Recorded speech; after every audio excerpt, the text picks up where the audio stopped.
Welcome to the Chaos Plan, where the odds may not always be in your favor.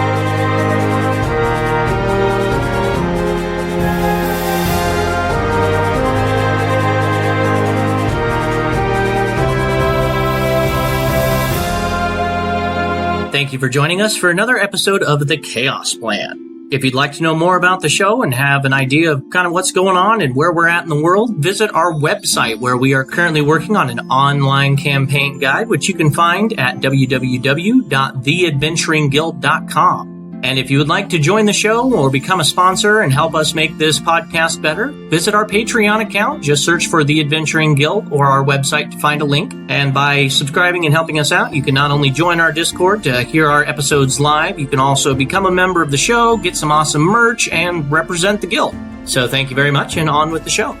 Thank you once again for joining us for another episode of The Chaos Plan. I am joined by our very own Locus Kleinenstern, and we are going to catch up with some downtime days with him after finishing off the harrowing journey in Ragefire Chasm, where he almost turned into a Draenei, nobody could tell. So... All right. So, Klien, you managed to stumble your way back to the inn, or back to the Mage's Guild, after jumping out of the portal with a brand new set of fancy robes. And what would you like to do then today on the 24th of Planting? I think waking up refreshed after a good long sleep. I think I'd make a quick run through the guild just to see if I run into anybody I know, and after not seeing anybody that I really care to talk to on this day, I'd probably run down and see what's posted up for tasks and jobs and other opportunities of the sort down on the guild job. Okay. As you're walking through the guild, you notice that it's a fairly typical day here in the Mage's Guild. Nothing too exciting going on as far as events, but you do notice that there are a couple of new faces that you haven't noticed before. There's a very large Goliath-looking individual who seems to be extremely introspective with what's going on, very focused on something he's doing. You see that there is a Aquean elf running around, looks to be carrying some sort of scroll or message from down in the docks type area. You notice that there is a goblin, an alchemist, you're guessing by all the rattling jars that make you cringe a little bit because they're clinking together awful hard. Other than that, it's just the typical variety of fantasy races running around. Nobody really catches your eye. You head downstairs and go ahead and roll me a perception check as you are passing by the voice of the tower. Oh, yay, perception. That is a 3, Bob. A 3. All right, you can tell that the Atrial is mouthing something, seems to be having some sort of internal conversation with, the different entities that communicate with the voice of the tower, but you aren't able to really identify what they're talking about, but they do seem to have a fairly puzzled and confused look on their face as you walk by. Would you stop and question them at all, or are you just going to head straight to the job board? I mean, part of me says, these guys kind of know what they're doing, and there really isn't, it could very well just be, guild business that I have no business with. But at the same time, I'm feeling a little bit curious, so I'm just be like, I'll walk up and be like, what's your boggle? All right, you can tell that they're still very internal with their speaking, and you are able to hear out the muttering of words. No, they haven't gone through the portal. I don't know why they aren't here. I can't tell you that. I get what you're saying. They're not there now, and this is where they were heading, but I haven't seen them. Nobody's gone through the portal that fits that description. And then, they notice that you're there, and they kind of snap back. You see they do that head shake a couple of times to clear their thoughts, and they're like, Klien, how can I be of assistance to you? Oh, I got to do the voice. Klien, how can I be of assistance to you? Well, actually, I was wondering if there was a way I could be of assistance to you. It sounds like you're having some difficulties. We have been getting strange reports of individuals that have been disappearing. They come from all walks of life, adventurers and not.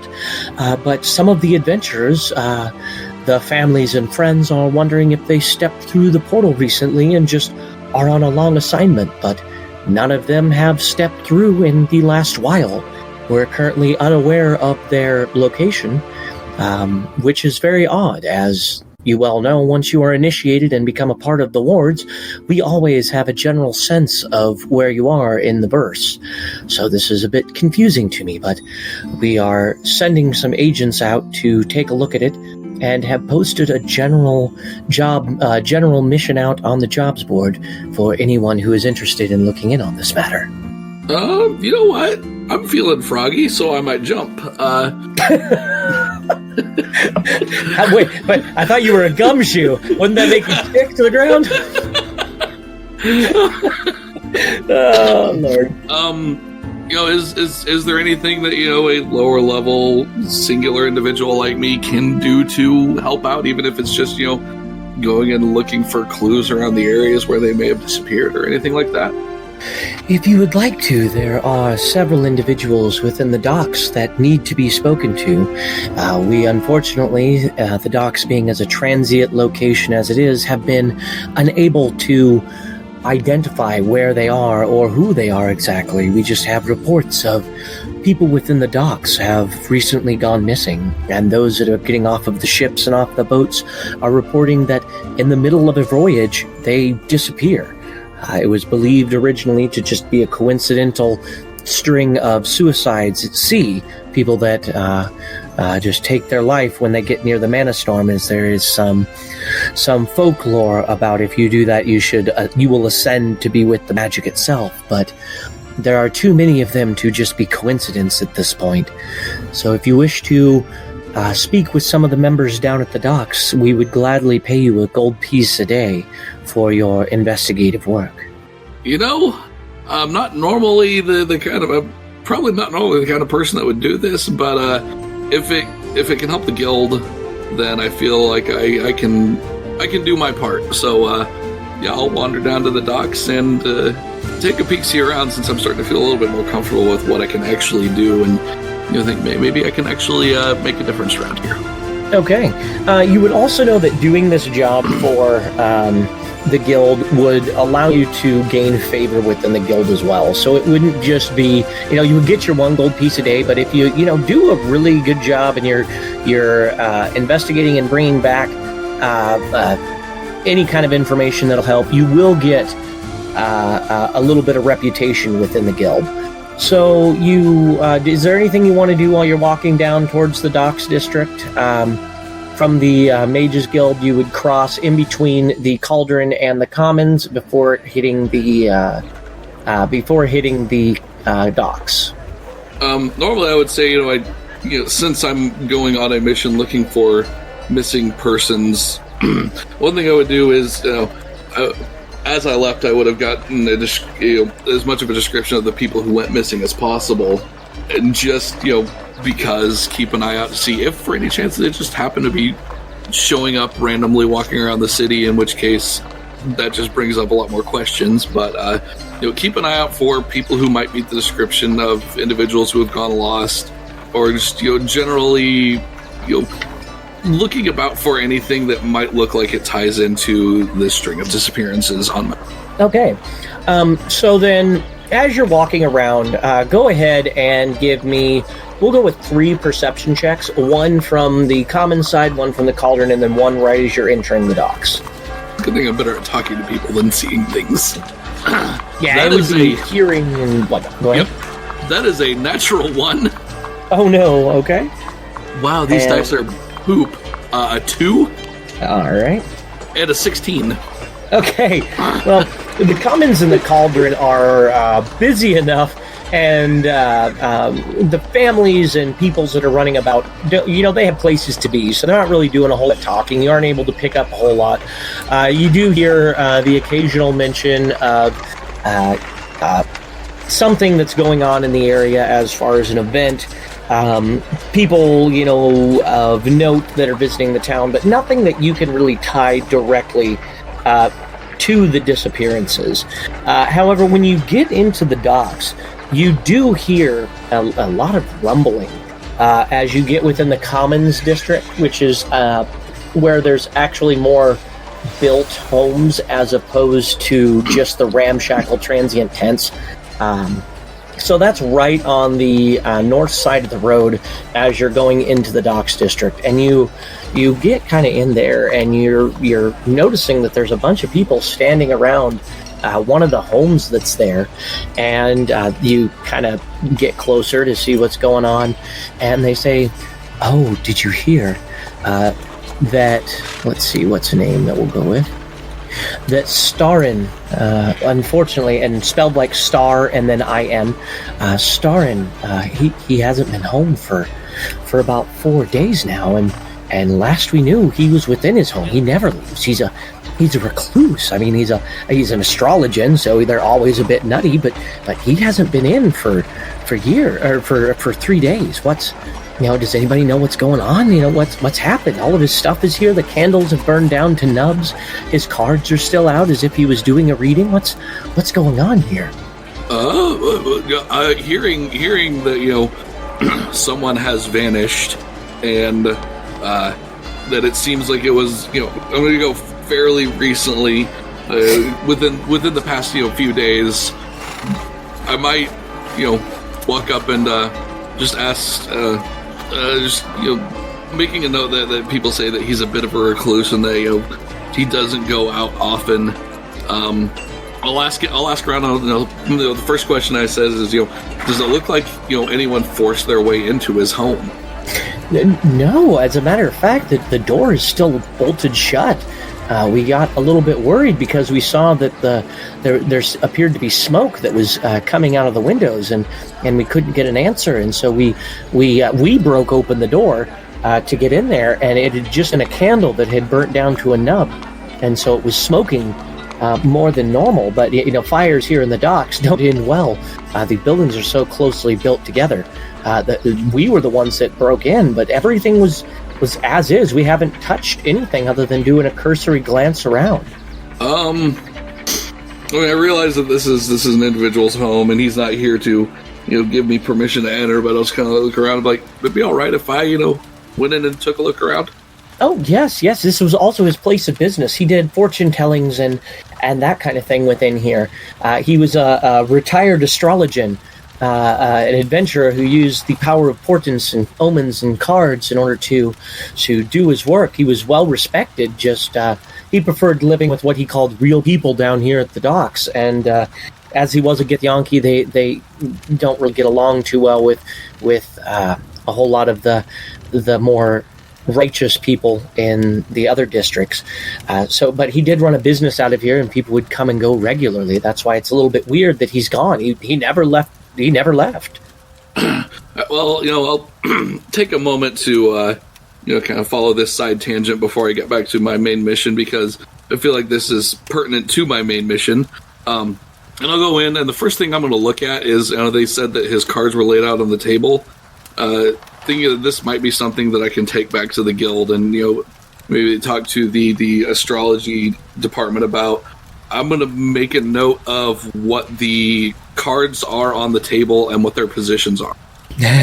Awesome. I was hoping you'd do that. So you see out on his desk, it appears to be a Celtic Cross spread, which is a 6-card spread.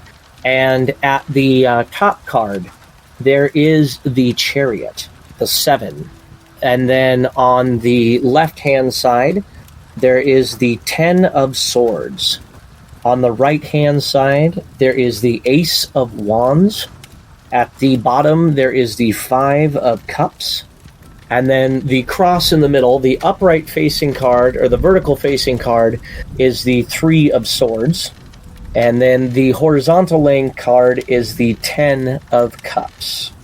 All right, knowing that I know absolutely nothing about this, to be able to try to glean any information myself, I will make a note of all of this. Probably sketch it out as best I can, so that I can take it back to our diviners in the guild and look around for any other potential clues that might be useful to just anyone at the guild in general. I'm probably seeing if there are any scorch marks on the chair, or just anything that seems like it might be out of place, even knowing that I probably wouldn't know if something's out of place, but if something just seems like it's blatantly that probably shouldn't be that.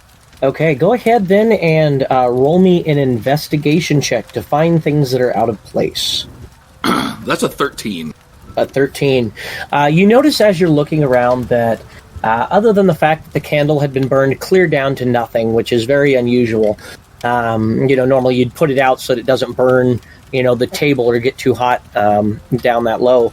The only other thing you notice on the table is that the deck of tarot cards that he was using appears to have been kind of, partially spread, almost as if, like if you fell asleep on it or something and then your arm kind of fell to the side, just kind of like dragged across the table a little bit.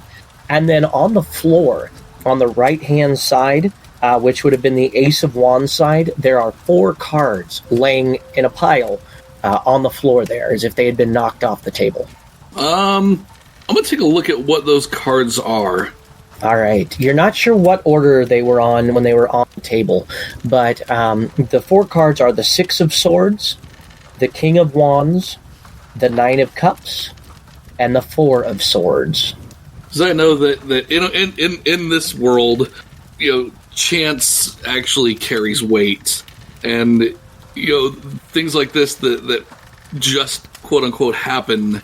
There's more meaning to it than just there's cards on the floor. And so knowing that, as gathering as much information as possible to pass on, I feel is the best thing I can do in this situation. Yeah. I might wander and just carefully and cautiously. It is like his main living quarters upstairs, like where his bedroom and stuff is. Kind of, yeah. This would all basically be one floor, but there is kind of a half floor. You just kind of go up a little set of stairs that are kind of like a split level type deal, and there is literally just a small, tiny little closet of a room that has enough room for a bed, a side cupboard type thing, and a small chest where clothes and whatnot would have been kept. All right. I really wouldn't. If the chest is unlocked, I might open it up and take a quick glance, but if it's locked, I'm not going to try to break it open. Yeah, it's unlocked, and it has just a few meager possessions. It has 3 sets of clothes in it, 1 set of traveling clothes, then 2 just common, everyday type clothes. You do notice that there did appear to be some jewelry, some very gaudy-looking, fake, very esoteric-looking jewelry laying on the little side table. Your guess it was his working, to build up that image. Yep. And then, other than that, the bed appears to be made, and there isn't anything else on the little side table. Around the rest of the room, you would know that an astrologian is an actual. It's the Final Fantasy XIV class is the one that I drew for him. So it is an actual class. He was an adventurer, and so you see his equipment around. You see he's got his scrying devices. He's got all of that scattered around his shop, but they appear to be placed very purposefully to create kind of that image and that atmosphere. And as you're looking around the rest of the room, you can see that they're a little bit dusty, and probably not from just the 3 days. It does appear that he didn't really use these items anymore, that they were there mostly for the show to run his business. All right, well, I think that's probably, just that last quick glance around the room, nothing jumps out at me, and, I wouldn't know what to look for, when looking in depth. I figure the information I have is pretty solid, and, just having the name and kind of the general state of affairs in this house might help the guild here. So I'll take that information, and as I leave, I'll tell the people that I'll pass it on to my higher ups at the guild. But I'm gonna go talk to some people down at the docks and be on my way. Just kind of help put them at ease a little bit to let them know that we are on the case. Okay, so then you disperse the crowd a little bit. Like, what would you tell them exactly? Just that you're on the case and just that you're helping out, or would you tell them any pertinent information about what you found, or what would you be telling to them? Just because I don't really know these people that well, so I don't know if any of them could or couldn't help me. I'll just let them know that I took some notes about the kind of the state of affairs in the shop as if he had just walked out and vanished or disappeared or whatever, and that we're gonna I'm gonna take it back to the guild and we're gonna do some research on it. We're doing everything we can to figure out what is going on. Okay. So you can tell that they're a little bit they're not necessarily super thrilled about the fact of having to leave, but what can you do? They disperse, like, okay, well, just let us know. He was a bit of a weirdo and a recluse, but he was well liked. He gave us a lot of good advice with his spreads and his drawings and stuff. So just let them know that absolutely. As soon as we learn anything, I'll come down and find you guys and keep you updated. Okay. So then you continue to look around the area, or do you go down into the docks proper, find a tavern, find the ships? Where would you go? So you said that there have been a lot of disappearances on the ships? Yeah, a lot of the passengers debarking the ships have noted that people have gone missing, both commercial ships for hauling goods and whatnot back and forth, as well as passenger ships just transporting folks between the islands. I feel like I'll probably be able to get more information from the cargo ships than the passenger ships, since passenger ships have their whole reputation is based on getting people safely to places. So getting information about horrible things that have happened to people, and making them talk about those kind of things probably wouldn't be quite as easy. So I'll probably hit them up last. So I'll probably go try to find some of the other freight carrying ships and see if I can't talk to probably some of just the workers that were hanging around to see if I can't get some eyewitness accounts of anything that might have happened. Okay. So you head down to the docks area, and you are pretty easily able to ask for directions. Hey, has anybody disappeared? Looking into this kind of a thing, and they direct you to one of the inns right along the edge of the docks. And you enter the inn, and you can immediately tell who it is, because there is a there is a human woman that is kind of very red and poofy-eyed, like she'd been crying quite a bit recently, and she's sitting at the bar, and they point her out to you and say that her name is Cadwyn, and she is very distraught over the disappearance of her husband, and that according to her, they were on a ship coming this way from the Tangle. They were transporting, her husband is I don't want to say a ship master, but he is one of the individuals that is in charge of transporting wines and whatnot from the Tangle over to the port city itself. And his wife came along with him to, experience Port City. They live in Fayport, and she doesn't get to go off it, and this was supposed to be a trip for her to go see Port City. And she is very distraught sitting at the bar. Well, that's going to make things a little bit difficult, but hopefully I can work some nonsense and see if I can't get any more information from her. I'll carefully and politely ask her if anyone is sitting next to her. She would just kind of sniffle and kind of give you the once over and just shake her head and kind of point to the stool and say, "Sorry, I'm not much for company today.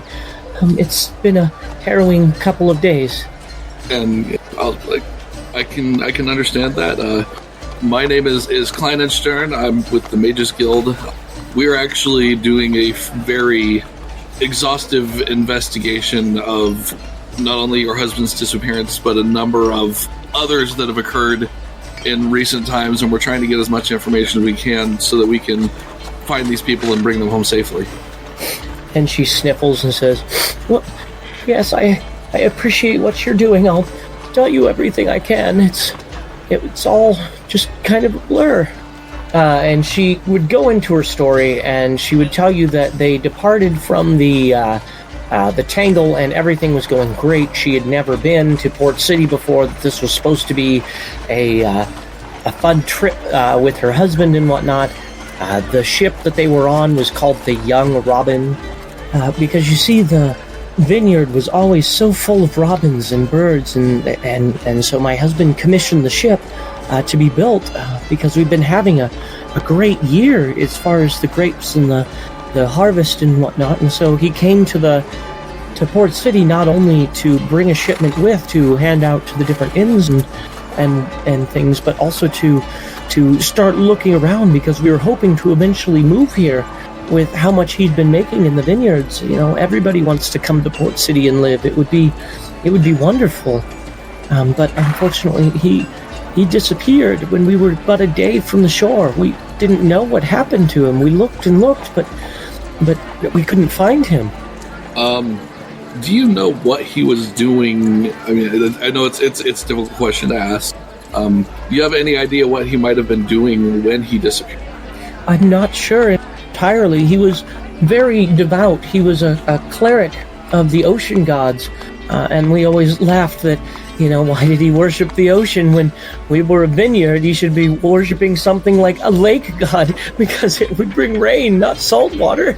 He was very devout, and I'm sure he was up on dock praying or asking for a blessing. He was always very connected to the deities of the ocean, and they were very good to him. Anytime we went out sailing or fishing, the waters would be calm and the fish would be plentiful. It was lovely. He was very well respected within the clergy. And what were you doing right around the time that he may have vanished? Well, as I said before, I'm used to being out on small fishing boats and fishing vessels, and so I'm not terrible on the open waters, but we had been at sea long enough that my stomach just wasn't agreeing with me, and so I had been lying down for a good share of the trip. It had been a less than calm day on the waves, and so I was, resting and trying not to lose my lunch. At the time, I believe it was night. I must have fallen asleep, because when I woke, it was before dawn. It was still dark out, and he was nowhere to be found. Was there anyone that might have been up on deck with him at that?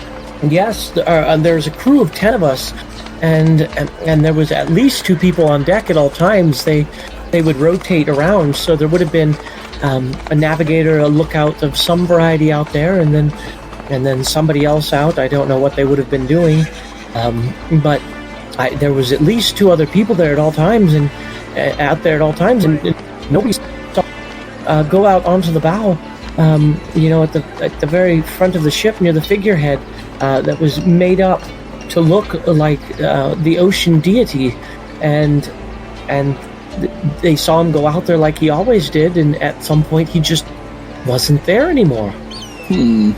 Well, ma'am, this information is very, very useful to me. Is the ship still in dock, and is the crew still aboard by any chance? No, unfortunately, they had to unload the wine and get it to the ends as it had already been promised, and then the sailors were due back at Fayport. So I have stayed here and am trying to commission sailors to go out and search the waters, and clerics and whatnot to help. I've talked with a couple of the emissaries down at the Aquian emissaries, but we haven't gotten anything back yet. But I know they're searching, and I know they'll find something. I don't know what happened to him. Well, thank you for your help, ma'am. I really do appreciate it.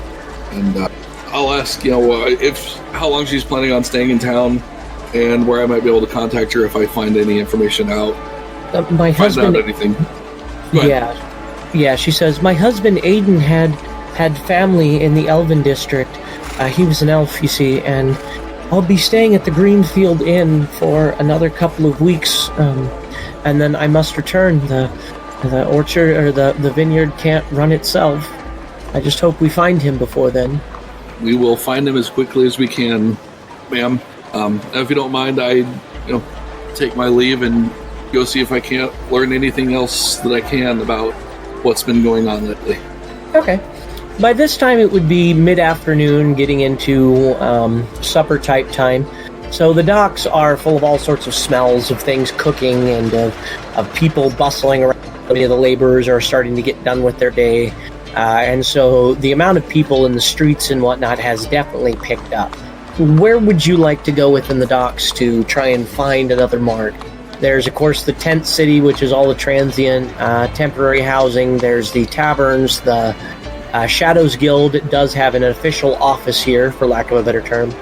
There's the Commons District, where you found the Astrologian. There's the Aquian Races Hall, the docks themselves, all the warehouses, the festival grounds. Where would you like to try and scout out next? I might make a quick pass through the tent city and just see if I overhear any mentions of anyone around there that's gone missing. Okay. You start wandering the winding kind of pathways of the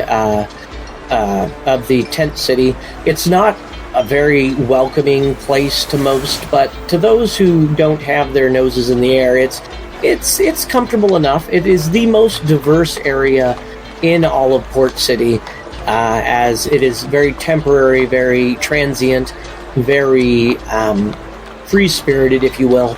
The folks here come from every culture, every land, every language that you can imagine, and every race and class and religion. So there isn't a ton of communication there, as many of the races don't speak common, but you are able to, as you're walking through, see every manner of individual that you could possibly imagine. And as you're wandering around, there is kind of a central bazaar, I guess, kind of a circle of where the more permanent residents of Tent City live.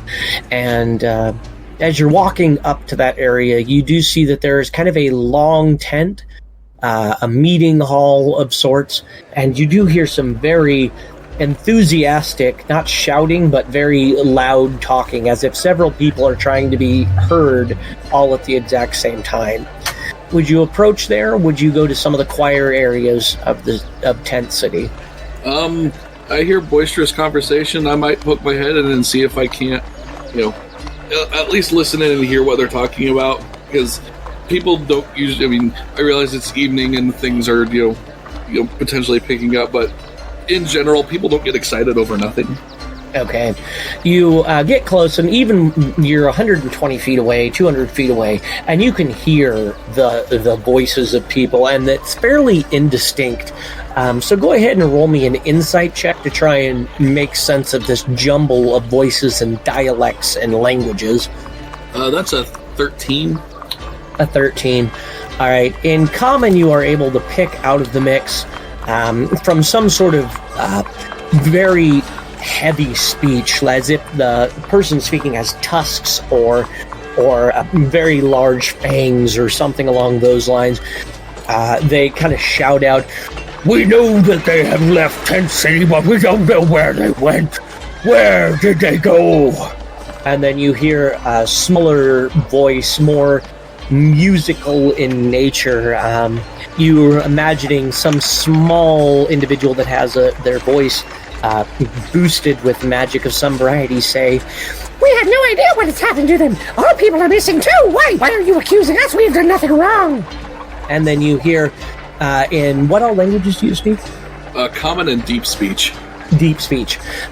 You would hear in deep speech a very slow and very methodical voice rumble out deeply. Deep within the earth, they disappear as well. Where goeth they? It's a very odd mix of voices, and there are dozens of other languages mixed in that you can't pick out. You get closer to this tent, and it is a very, very long tent indeed. It is probably around 125, 150 feet long. It's about 15 to 20 feet wide, a very long and narrow type tent. Would you go into the main entrance, or would you kind of hang around the outside and try and pick up more conversation before entering?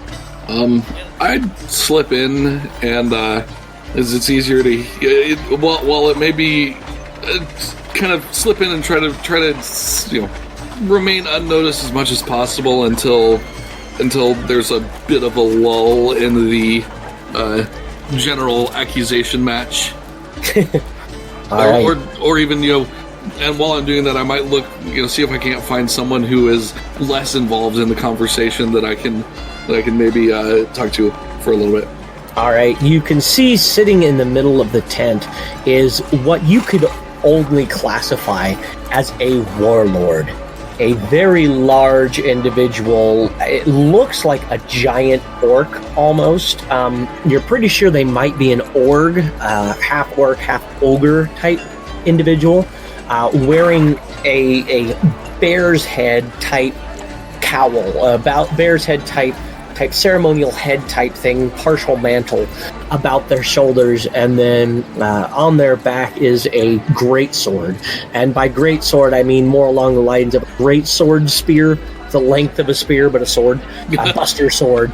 And you see that they are taking these requests, these shouts and everything, and they are listening.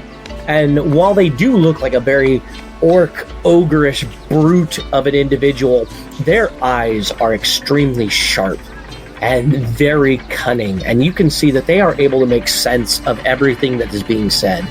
You don't recognize, but you can tell that the tattoos that totally encase their flesh have some sort of magical significance to them. And there is all these people shouting and whatnot at this warlord, demanding answers.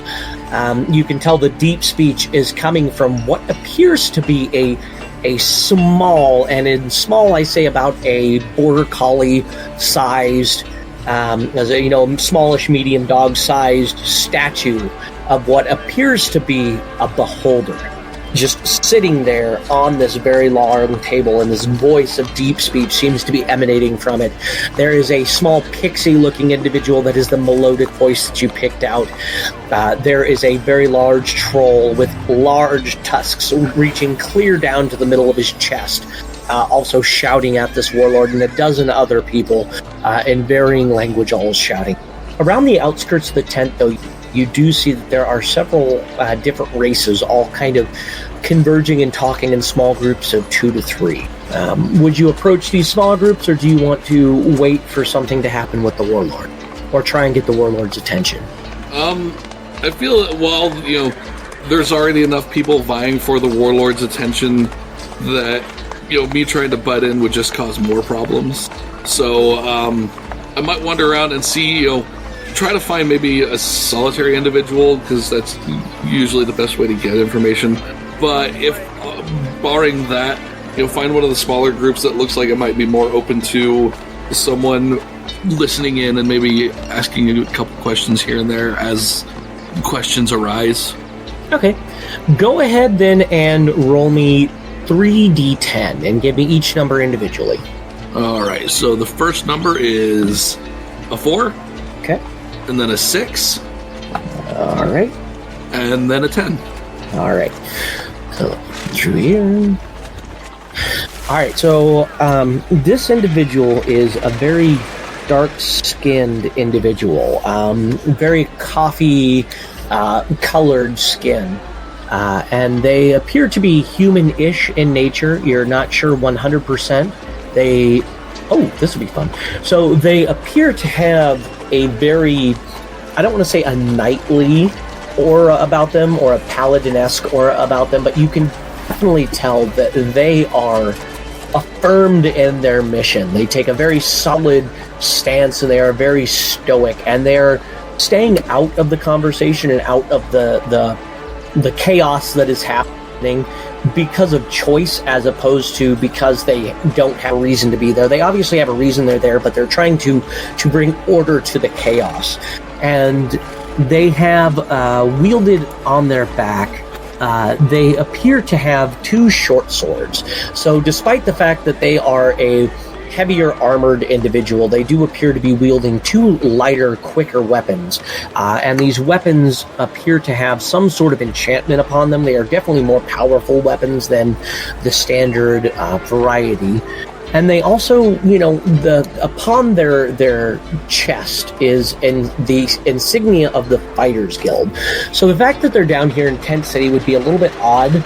They appear like somebody that would be, either in the guild or in a barracks or something along this variety. But they seem to be standing kind of off to themselves by choice within this large tent. Seeing him alone there, I'll just kind of lean up against the tent as best I can beside him and just make a passing comment. It's like, I don't think they're going to get anything accomplished like this. You see he gives a curt nod and he says, I don't believe that they will either. There's some very strange things that are going on here. I am not one to take part in this kind of chaotic craziness. I am here to find out what the warlord believes is happening. He is a man of great intelligence beyond what his looks show. I am hoping that he will be able to help me find out what has happened to my young sister. She disappeared while I was out on a job with the Fighters Guild, and I entrusted her to the emissary hall here, but they have been unable to assist me in these matters, so I'm taking things to the warlord to see if he has any idea what has happened.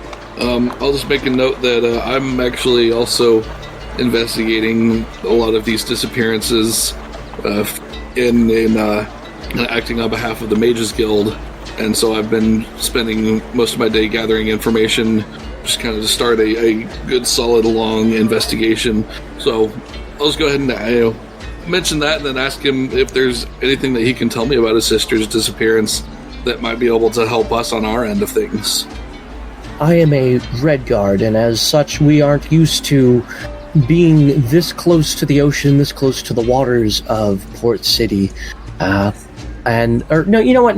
than that, I'm going to go ahead and say he's from the Fire Isles, because I want to tie in to the other. I haven't had a tie-in yet for the other islands for disappearances, so my little sister and I arrived on a ship from the Fire Islands. We are part of the shifting city of Tergrin, and we have come on a bit of a gathering mission.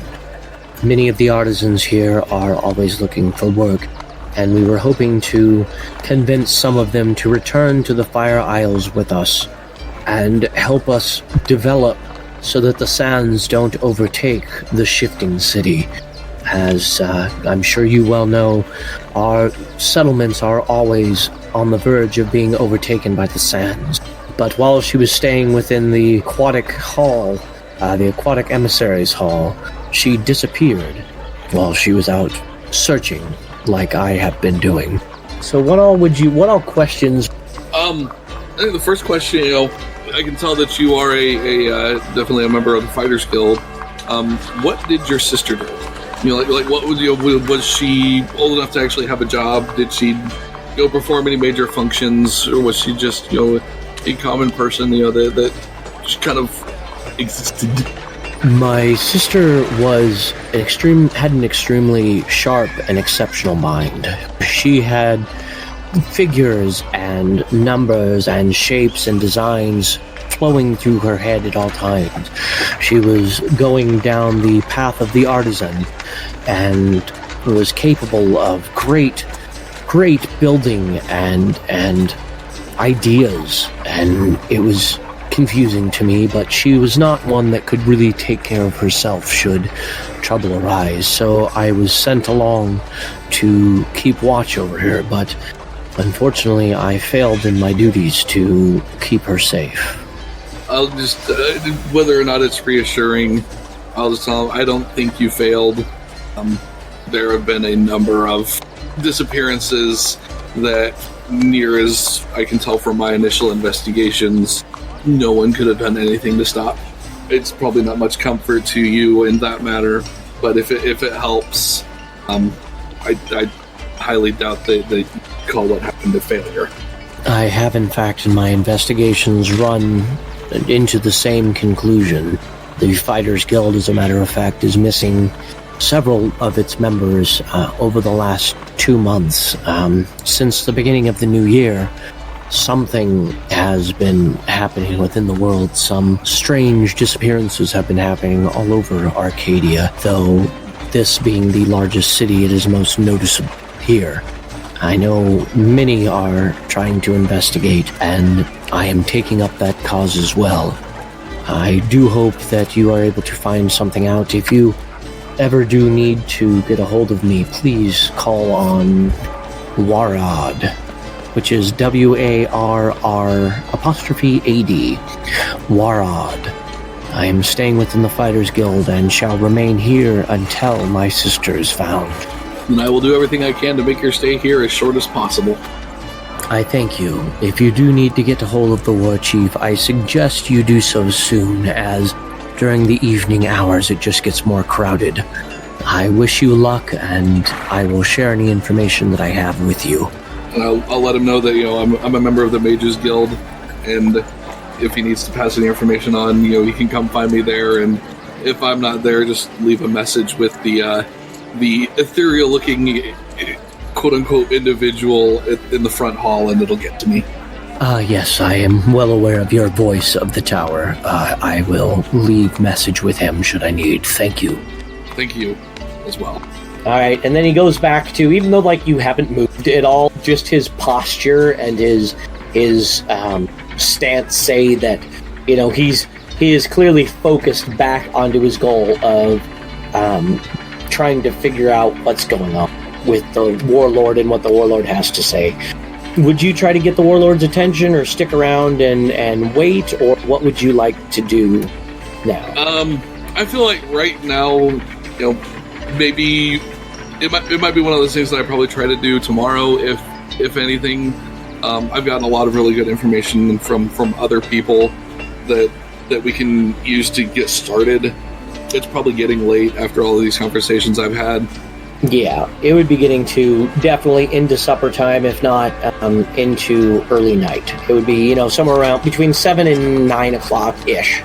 So I figure I'll get back to the guild and pass this information on, and possibly spend the next day doing much of the same thing that I had the previous day. But I do for sure want to.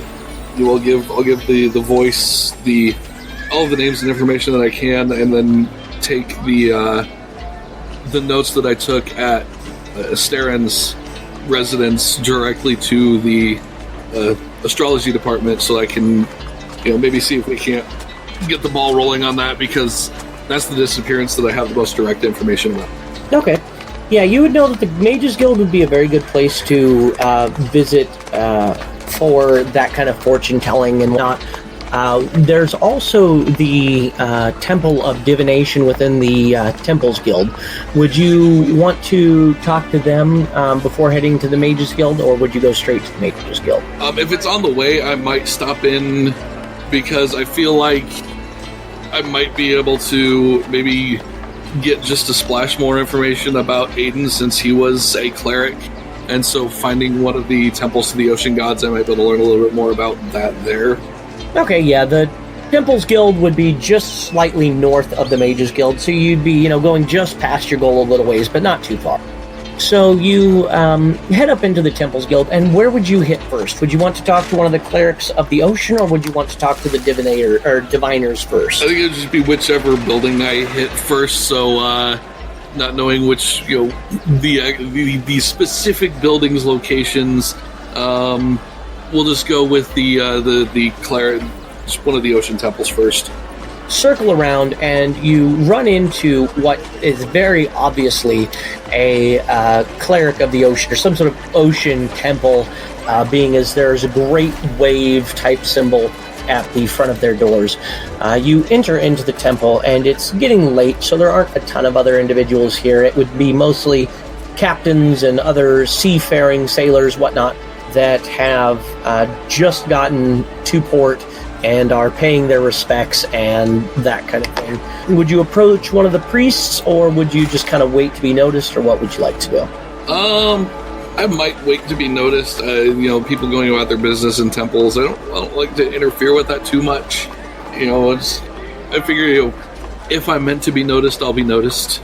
So I'll hang out for a couple minutes. If no one comes and recognizes me, then I will maybe cough a couple of times and clear my throat, and then head on up to the divination temple, where I know there's going to be someone waiting for me at the door. Yeah. But yeah, definitely, I just kind of patiently wait and see if anyone, comes my way. Okay. As you're standing there right next to the kind of the front of the temple type area, a very slender looking woman approaches you. You're guessing she's some sort of human variant, not 100% human, but pretty close. And she says, what brings you to the temple of the ocean god? My name is Irwin, and I would be more than happy to direct you to the altar or to give you any blessings that you need. Lord, I'm actually here investigating the disappearance of a fellow named Aiden, who was a cleric of one of the ocean gods, disappeared mysteriously on his way here from the Tangle. Yeah, you can see that when you say that, she definitely hangs her head a bit low, and she says, yes, Aiden's wife was in very recently and was asking us the same questions, but unfortunately we have been unable to locate him. We have offered many prayers and many offerings to attempt to locate him, but our deity has chosen to either not reveal his location to us, or he doesn't know. We have been unable to confirm one way or the other, or what has happened to him. It's a great mystery, and he was a member of the Temple's Guild, and normally we're able to sense at least a general location of where he is, but we can't even place if he is within the sea or not, which is one of our main purviews. So that's a very odd thing to have happen. We've been running into the same problem at the Mage's Guild. That's what I'm afraid of. I've heard similar from the other guilds as well. Something has been happening since the beginning of the year, and it seems to be picking up. I'm very worried as to what could be going on. I just ask her, I take it then that you've had other people disappear. Can you give me any other information about them that we might be able to use? I feel like this is starting to become one of those situations that the guilds may have to put forth some more effort in working together to solve. I have heard that other members within the Temple's Guild have. They all were very exceptional individuals that were either very accomplished within the guild or were well known or well respected. But then again, with these kind of things, it's always those people it's always, those kind of people that have things happen to them. It's nobody's completely ordinary that disappears. But other than that, we have been able to identify a cause or a commonality, other than that they were all exceptional individuals. We are looking into it. I know many of our diviners have been scouring the cards and the prophecies to try and figure out what has happened, but we have come up with nothing as of yet. Thank you for your help, Miss Erwin. I have to run by the Diviners Guild or the Divination Temple myself real quick, and then go deliver what information I have to my superiors at the Mage's Guild. So, thank you for your time, and if we learn anything, I will make sure to come by and give you a heads up. And thank you yourself. May the blessings of the ocean lead you from a calm sea into port. And you depart the temple then. As you are exiting the temple, you see a individual seems to be walking fairly hurriedly, but seems to be a little bit distracted of sorts. He's wearing dark red robes and what appears to be a plague doctor mask, and he is exiting a temple with a crow upon his shoulder. And he says, as you pass by and as you kind of cross paths, he says, yes, I know, nevermore, I know. Like, that shouldn't happen. Are you saying that out loud, kind of get his attention, or would you? What would It you would be? I would probably say it out loud, but not with the intent of getting his attention. Just like, you should know what that is. Okay, let me see if I notice it. No spoilers, it's me. I would notice it probably with an 18 in perception. So I would kind of turn around and I would confusedly say, what shouldn't happen, Mr. Tall Man there? And I'll just be like, quote the Raven, how do you know what that is? And my eyes would get pretty wide and I'd be like, he was kind of a bit of a famous author from where I'm from. He wrote a lot of pretty crazy-ass poetry. Where are you from? I would look skeptically and kind of narrow my eyes, and I would say, we'll call it Nebraska. It's a small plot of land in a very large country. I was like, used to have a really good football team a few years ago. Oh, shit! Shots have been fired, folks. I love my team, Bob, but I'm not gonna pretend otherwise. Trust me, I understand entirely. If you haven't noticed from my profile picture on the guild with the Husker logo on it, I understand entirely. So I would say, yeah, but I hear he's now in politics. Indeed. It's like, I would ask how you got here, but something tells me you don't know. Well, have you ever seen Konosuba or In Another World with My Smartphone or any of those classic cultural titles? I've run across a couple in my day. Okay, then upon you recognizing, stick my hand out and shake and say, I'm Bob. It is so awesome to meet another person that knows anything about Earth and what I'm talking about. So, where are you from? Trying to explain it in a way that might actually make sense. You know where the Orion Nebula is? I kind of nod my head. I'm like, yeah, I had a friend in college that was into theoretical physics. Shout out to Adrian. The easiest way for me to put it was I was born there and raised in a space station that orbited Earth about 2,000 years, about the year 2000-ish, plus or minus the beginning of the universe. That's very odd and sounds extremely familiar to a particular. Well, I don't think that would be enough information for me to guess. Destiny would be kind of the race that you were based upon, or you know what I mean. So I'd be like, that's very odd and sounds kind of familiar, but I can't place it. Like, don't worry, most people can't place me. I'd be like, so what are you doing here and now? I mean, I was, there's this. Okay, this is going to sound crazy, but all of this is pretty crazy. So there's this game that I was building within this world that I was building within this game called Dungeons and Dragons, and I'm getting some very similar vibes to that going on right now. Like, I thoroughly enjoyed Dungeons and Dragons, even though I had to play by myself. A single tear rolls out of my eye, and I'm like, yeah, I was DM for life, so I feel your pain. Oh my god, dude, if we end up having a Dungeons & Dragons game within our Dungeons & Dragons game...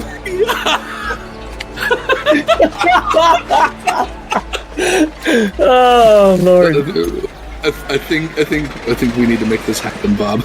We're gonna make this happen, you damn well bet. We're gonna have Dungeons & where our imaginary characters are gonna make up imaginary characters. Like, D&Deception. Exactly. Yes, exactly. Oh, man.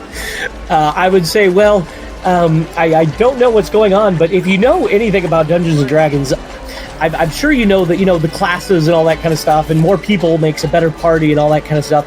I'm starting this thing, and it's giving me very big WoW vibes, but I'm trying to start a guild here and collect all these different people and abilities and classes and that kind of stuff to try and bring us together so we can do stuff together. And there might be a game or something in the future if I can, do a D&Deception type moment. Would you be interested in signing my guild charter? I'd offer you a gold for it. Bob, I like you. You seem like a wonderful individual. Until I can figure out a way to be a member of 2 guilds at once, I will help you out as best I can. Go ahead. No, but until then, I think I'll stick with where I'm at. I have a better chance of building my observatory with the Mages Guild. Oh, yeah, no, and that's totally all right. What this is a guild is what the big name is for it. So if we end up with like 100, 150 people, we may have a guild. But this is more like a committed adventuring party. So it's you get sponsorships from other guilds to have intermixed parties in order to do bigger and better jobs, because you wouldn't send in a whole bunch of mages from the Mages Guild to go take out a whole bunch of spell swords, mage killers, even though they're holding a magic artifact and it's for the Mages Guild. So the bigger guilds sponsor the little guilds. So it's just kind of a collection. I've got a wagon on the outskirts of town that says free candy and everything on it. Is it white? I'm working on it. White paint is hard to go by, or is hard to come by here. But I'm getting on that. You know what, Bob? I'll sign your charter. I give you a big old smile, and I hold out the guild charter, and I pull out a flask out of my side pouch, and I'm like, I picked this up a little bit ago, and it tastes exactly like something that I used to love back in the real world, and it was hard to get a hold of because I quit shipping it the way that I wanted to. But it's called Iron Brew, and it is a fantastic substance. Only this is the alcoholic version. So I would offer this in exchange for your signature on the charter, because every deal has to be, every transaction has to have equal payment. I was just like, Bob, are you a fairy? I've been called worse, but I don't think it has the same meaning here as it does there. But I do have a patron who is a part of the Fae, kind of. In that case, then I will accept your. I would have just signed it on in good faith, but knowing that you have a Fae patron, I'm going to do the right thing, and I will gladly exchange my signature on your charter for your flask of what I hope is exactly what it tastes like. Side note, Micah used to bring in Iron Brew all the time when in-person games, and this stuff is fantastic. Buy it if you can. We deserve a sponsorship. But,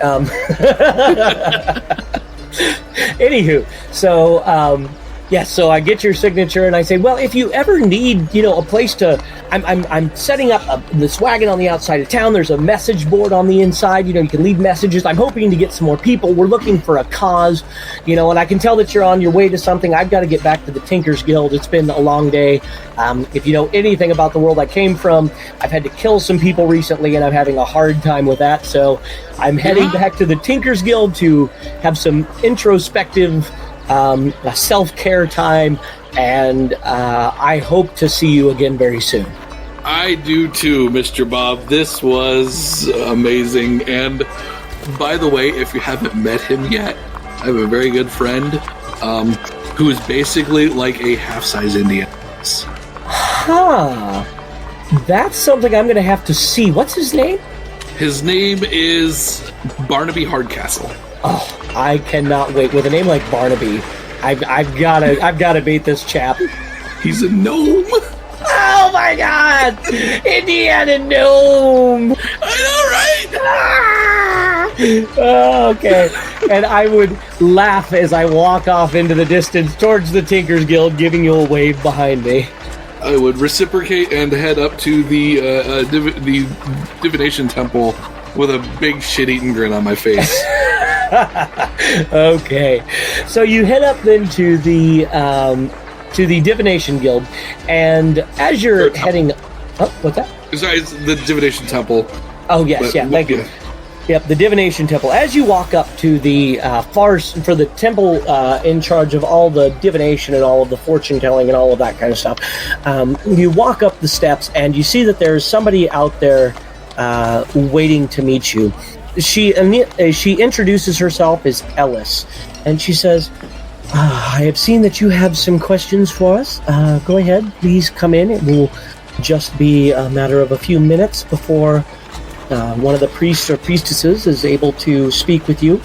Actually, as a matter of fact, it will be in exactly 2.5 minutes before somebody can meet with you. Just be like, I'm timing you.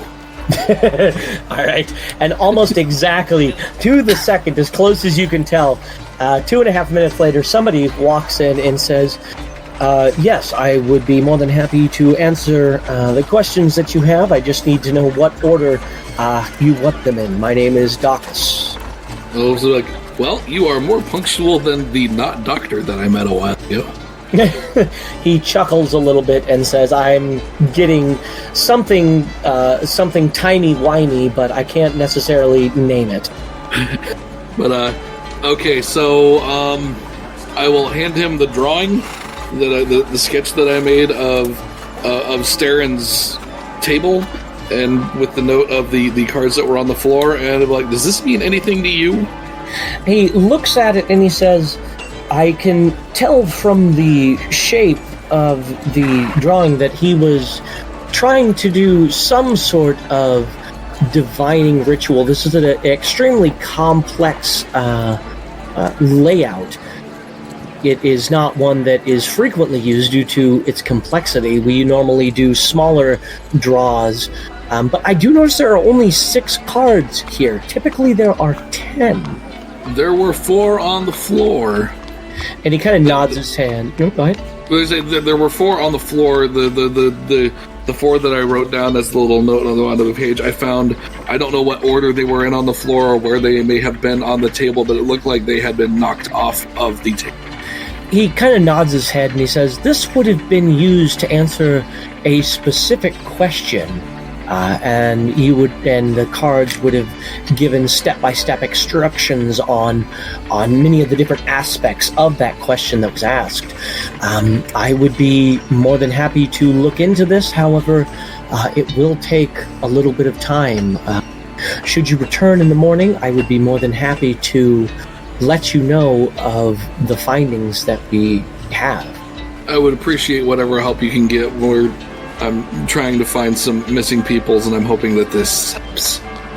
I do hope as well. It's very concerning. We have been working non-stop to try and locate some of these missing clerics, but as of yet, all we know is that we can't find a place that they are at. They all seem to just be stopped. Their existence is there, and then it ends, but they have not died. It's a very confusing issue that we are trying to deal with. So please return in the morning and we would be more than happy to give you what insight we can. A crisp salute and thank you, sir, and I shall be arriving tomorrow, bright and early, maybe-ish. I'm not sure, it depends on what time I wake up, but how long it takes me to eat breakfast. Yeah, we see 2 possibilities. In the first possibility, do you arrive hungry very early in the morning, and in the second possibility, you arrive ready for a nap after what appeared to have been a very hearty breakfast. That sounds about right. All right, so then he bids you good evening and returns to the temple with your drawing and the list of what cards there were. What would you like to do from here? It would be getting very late in the evening. We're talking 9 to 11. Yeah, I'm feeling grumbly in my tummy tums. So I'm gonna head back to the guild, pass along all of the information that I've found, and eat of foods. And hopefully, if I'm not too completely tired, I'll talk to our diviners in the Mages Guild as well about the drawing. Okay. As you head back into the Mage, hear from a very I don't want to call them the brown nose robes, but the nobles that are in the Mages Guild because they come from magical families, and it is in their pedigree. Yes, it is in their pedigree to be great mages, so on and so forth. And you hear them talking about this quaint little shop that just opened up in the Noble District not long ago, and they serve. It's a big joke because it's called Hammich's Sandwiches, but they don't serve sandwiches there at all. And it's a quaint little place, and it serves the most exquisite meals, including frog's legs, which is very, very entertaining, as it's wrong that is the one serving them. And it is a great place to visit, but don't go there if your coin purse isn't quite laden, as he does make quite exquisite food, but it is definitely something that you pay for. I'll be like, it's like quite the tasty place to eat. I wonder what his vegetable medley stew tastes like. Yes, he does say, but watch out, if you order something that has a sugary syrup, it needs something entirely different, I guess.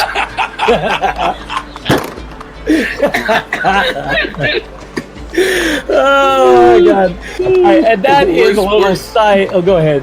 Where's Braden when you need him? Exactly, yeah. This is a little side note for any of our Patreon members. You are able to name one of the inns, one of the locations, something like that within Port City itself. And our very good friend Micah here named Hammich's Sandwiches after his character Hammich. So if you want to listen to that, go over to the Homebrew Review podcast and listen to our Grung Chef buddy as they take down and eventually devour the Demigorgon. I really should have put the syrup on the Demigorgon before Bitterfang ate it. Definitely probably would have made it taste better. So, now at this point, so you enter into the Mages Guild itself. You head up to grab yourself a bite to eat, and there are several of the diviners sitting there grabbing a bite to eat as well. Would you chat with them over food and whatnot while you're there? If they're willing to save me some time. Yeah, you can tell that they all look very exhausted. You can see the heavy bags under their eyes. They have been working very hard to try and figure out what has been going on with the current situation. And so they can kind of grumpily talk to you a little bit about. They're like, yeah, we've been working on trying to scry and trying to pinpoint what's going on, and my head is killing me. I'm barely even aware of if this is the real here or if this is a different possibility of here. We haven't seen anything yet. The portal hasn't shown anything weird, but there's something definitely going on with portals somewhere. There's conditions that have to be met. I don't know what they are, though. My head is killing me. I'll just slide the drawing over to him. Like, is this weird? Oh, God, I can't even look at a tarot spread right now. It looks like something happened. The 4 cards here, I don't know. Those have to be rearranged. I don't have time to do it. I'm sure somebody over at the Temple Guild will, but, there is something that is going on, and specific conditions are activating these portals, and they just appear, and I can't tell you anything more than that right now, but I'm hoping to hit something. For some reason, it had to be the best wizards that got taken, the ones that, the top of the class, the ones that really knew what they were doing, and my head is just aching because I haven't had to do this much actual divination in a while. Might I posit a theory? Yeah, shoot, go ahead. In my investigations today, I came across something that I felt was a pattern, not only amongst our group that have disappeared, but people from other areas and other walks of life. It seems like most of the people that disappeared were not only very skilled at what they did, but disappeared doing what they were very skilled at doing. Huh. That does actually seem to make a lot of sense. We had one of the chronomancers and one of the plane shifters that disappeared. I mean, chronomancer disappearing is kind of a regular thing, same with planers, but they were working on the portal and they disappeared, but the portal never activated. That actually makes a lot of sense. I'll have to take that into consideration. I gotta get some food and some sleep, but I will start working on that first thing in the morning. Glad it could be of annoyance. Now, where do I find a Pizzoner? As you think that, one appears hot and fresh in one of the alcoves, and it's even got that garlicky, buttery, the herb, mixture on the top of it. Yes. All right, you take that back to your table. What would you like to do at this point? Having given that information to one of the diviners, I feel like anything else that I might want to conceivably do can wait until tomorrow because I am wiped.